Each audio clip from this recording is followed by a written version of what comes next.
नमस्कार। सत साहिब। सर क्या शुभ नाम है आपका? हेमंत दास।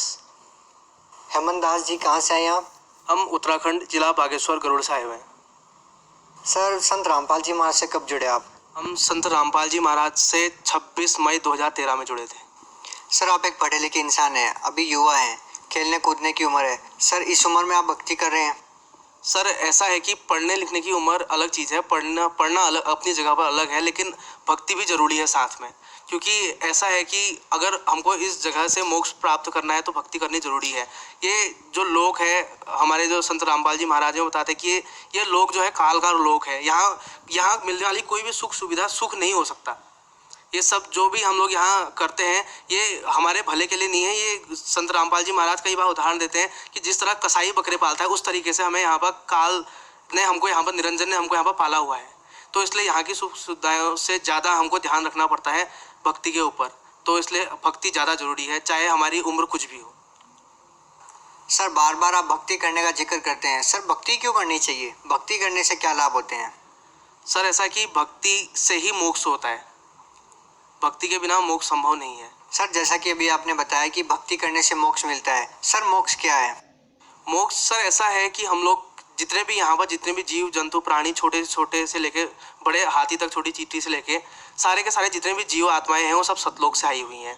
हमारे संत सदगुरु रामपाल जी महाराज जी बताते हैं कि हम लोग यहाँ 84 लाख योनियों में घूम रहे हैं। कभी कोई कुत्ते की योनि में, सुअर की योनि में, गधे की योनि में घूम रहा है, उसमें दुख ही दुख है। तो इनमें हम लगातार जन्मते हैं और मरते हैं और अगली योनियाँ धारण करते जाते हैं। तो इन सभी योनियों से छूट के मोक्ष प्राप्त किया जाता है, यानी कि हम लोग ये काल के रोग को छोड़ के वापस अपने सतलोक में चले जाएंगे। उसे ही मोक्ष कहा गया है, जन्म मरण से छूट जाएंगे। आखिर संत रामपाल जी महाराज जी आपको किस प्रकार की भक्ति प्रदान करते हैं? संत रामपाल जी महाराज ने हमको जो भक्ति बताई है वो वेदों और शास्त्रों से प्रमाणित है। उनकी कोई भी मनगढ़ंत बात नहीं है। उन्होंने जितनी भी चीज़ें बताई हुई हैं वो हमें शास्त्र खोल खोल के गीता से, वेदों से बताई हुई हैं। सर जैसा कि अभी आपने बताया कि संत रामपाल जी महाराज जी वेद, गीता सभी शास्त्रों को खोल खोल कर दिखाते हैं, लेकिन संत रामपाल जी महाराज के बारे में ये कहा जाता है कि उनको संस्कृत भाषा का ज्ञान नहीं है, वो संस्कृत के शब्दों का गलत अनुवाद करते हैं। सर इसके बारे में आप क्या कहना चाहेंगे? देखिए सर ऐसा है कि जो संत रामपाल जी महाराज हैं वो जो भी हमें सब कुछ बता रहे हैं वो सब गीता और वेदों से बता रहे हैं। जो गीता और वेद हैं ये भगवान के दिए, परमात्मा के दिए हुए हैं और इनमें जो बात लिखी हुई है वो गलत नहीं हो सकती। आज सारा का सारा जो समाज है वो पढ़ा लिखा है और वो खुद अपनी आंखों से उन चीज़ को पढ़ सकता है और टीवी में संत रामपाल जी महाराज उन्हें हर एक श्लोक और अध्याय को लेते हुए दिखा रहे हैं। सर संत रामपाल जी महाराज के बारे में ये भी कहा जाता है कि वो अन्य संतों की निंदा करते रहते हैं। सर इसके बारे में आप क्या कहना चाहेंगे? सर देखिए सर, जो संत रामपाल जी महाराज हैं वो किसी भी संत की निंदा नहीं कर रहे हैं, वो किसी और की निंदा नहीं कर रहे हैं। वो तो केवल उन्हें अपने पास शास्त्रार्थ के लिए बुला रहे हैं ताकि उन्हें ताकि वो अपना ज्ञान और उनका ज्ञान, दोनों का ज्ञान सभी भक्त समाज तक पहुँच सके और उन सबको पता चल सके, उन दोनों के बताए हुए का निचोड़ सारे भक्त समाज को मिल सके, ताकि उन लोगों को पता चल पाए कि भक्ति करने की क्या विधि है और वो गीता और वेदों से प्रमाणित भक्ति हम सब तक पहुंच पाए। और ऐसा है कि अगर वो संत लोग जो हैं, जो दूसरे संत हैं, अगर ऐसा जैसे कि हम ये मान सकते हैं कि अगर दो टीचर हैं और एक टीचर जो है वो 2 और 2 को जोड़ के 4 बता रहा है और दूसरा टीचर जो है 2 और 2 को जोड़ के 5 बता रहा है, अगर दूसरा टीचर पहले वाले टीचर से ये बोले कि आप गलत बता रहे हैं तो उसकी निंदा नहीं है, वो जो है उसकी निंदा नहीं है, वो उसे वो सही बात बता रहा है ताकि जिसे वो पढ़ाए उस बच्चे के समझ में बात सही तरीके से आ जाए, ताकि बच्चा सही से एजुकेटेड हो जाए। और उसी तरीके से जो हमारे संत रामपाल जी महाराज जी भी हैं वो भी उसी चीज़ को उजागर कर रहे हैं कि कौन सही है और कौन गलत है, और वही हमारे भक्त समाज तक उन बातों को पहुंचा रहे हैं ताकि हर भक्त को ये समझ में आ जाए कि उनके गीता, वेद और पुराणों में क्या लिखा हुआ है, बाइबल में क्या लिखा हुआ है, गुरु ग्रंथ साहिब में क्या लिखा हुआ है, और वो उसका अध्ययन कर सके खुद अपनी आंखों से। क्योंकि आज पूरा हमारा जो मानव समाज है वो पढ़ा लिखा है, एजुकेटेड है। सर जैसा कि संत रामपाल जी महाराज जी भी जेल में है, तो सर क्यों ना आप किसी और संत से नाम दीक्षा ले लेते? ऐसा है सर, देखिए अगर किसी का पिता जेल में चला जाए तो वो बच्चा जो है वो अपने पिताजी को तो बदल नहीं लेगा ना। तो उसी तरीके से जो संत रामपाल जी महाराज हैं वो हमारे पिता समान हैं, वो हमारे परमात्मा हैं, और अगर वो जेल में भी हैं तब भी हम उन्हें नहीं बदलेंगे। सर संत रामपाल जी महाराज जी किस धर्म को श्रेष्ठ मानते हैं? देखिए सर, संत रामपाल जी महाराज कहते हैं कि जीव हमारी जाति है, मानव धर्म हमारा, और हिंदू मुस्लिम सिख ईसाई धर्म नहीं कोई न्यारा। हमारा धर्म जो है वो सभी, जितने भी संसार में जितने भी लोग, जितने भी प्राणी हैं, एक छोटी चींटी से लेकर हाथी तक सारे परमात्मा के बच्चे हैं। और वो संत रामपाल जी महाराज कहते हैं कि हमारा जो धर्म है, अभी जिस योनि में हम अभी, हमारा धर्म जो है मानव धर्म है। सर, जो भी संत रामपाल जी महाराज से नाम दीक्षा लेता है उनको कोई ना कोई लाभ जरूर होता है। सर, आपको क्या लाभ मिले?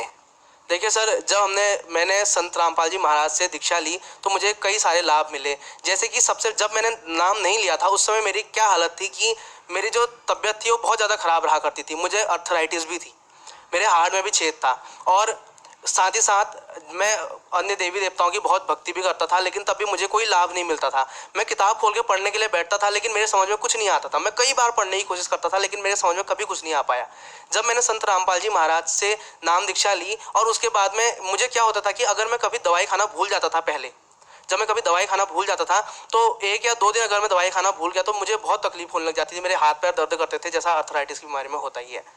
लेकिन जब मैंने संत रामपाल जी महाराज जी से नाम लिया तो उसके बाद क्या हुआ कि कुछ समय के बाद धीरे धीरे मैं दवाई खाना भूल गया अचानक, और करीब 1 हफ्ता हो गया और मुझे याद नहीं रही कि दवाई खत्म हो चुकी है, अब कि मैंने दवाई नहीं खाई है। लेकिन अब कैसा था कि जो वो दवाई का पत्ता आता है उसमें टोटल 12 दवाइयाँ होती थी, 12 गोलियां होती थी, और 1 दिन की 2 टाइम खानी होती थी वो दवाइयाँ। तो 1 हफ्ते में वो दवाई खत्म हो जानी चाहिए थी। तो एक दिन मेरे पिताजी ने पूछा, क्या वो जो तू दवाइयाँ हैं वो नहीं खा रहा है, तो दोबारा लाया ही नहीं? तो मैंने कहा मेरे को याद ही नहीं है। मैंने कहा मुझे तो याद ही नहीं है कि मैंने दवाई खाई नहीं है। तो उसके बाद में जब मैंने दोबारा टेस्ट कराया तो ये पता चला कि मुझ में बीमारी ही नहीं बची, अब मेरी बीमारी गायब हो गई। और ये जो सब कुछ हुआ ये संत रामपाल जी महाराज की दया थी।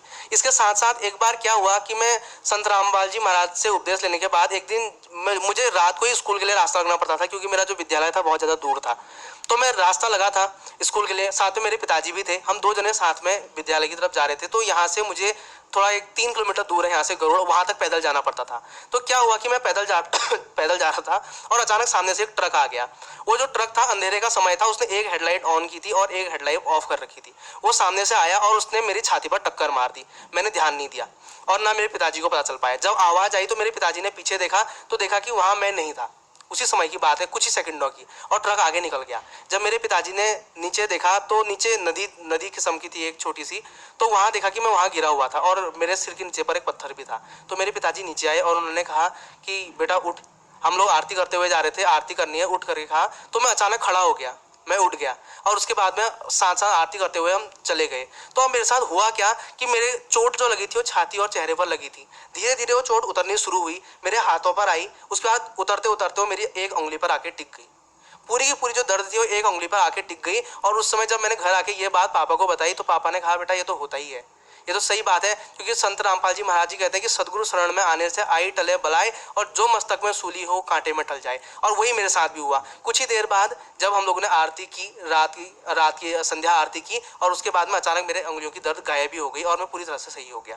इसके अलावा भी कई लाभ हुए, जैसे कि मैं पढ़ाई में पहले बहुत कमज़ोर था। मैं पेपर देते समय जो भी मैं पढ़ के जाता था सब भूल जाया करता था, और अचानक मैं कई बार पेपरों में बैठा और मैं पढ़ के भी नहीं गया था, उसके बावजूद भी मेरे काफ़ी अच्छा नंबर आए हैं।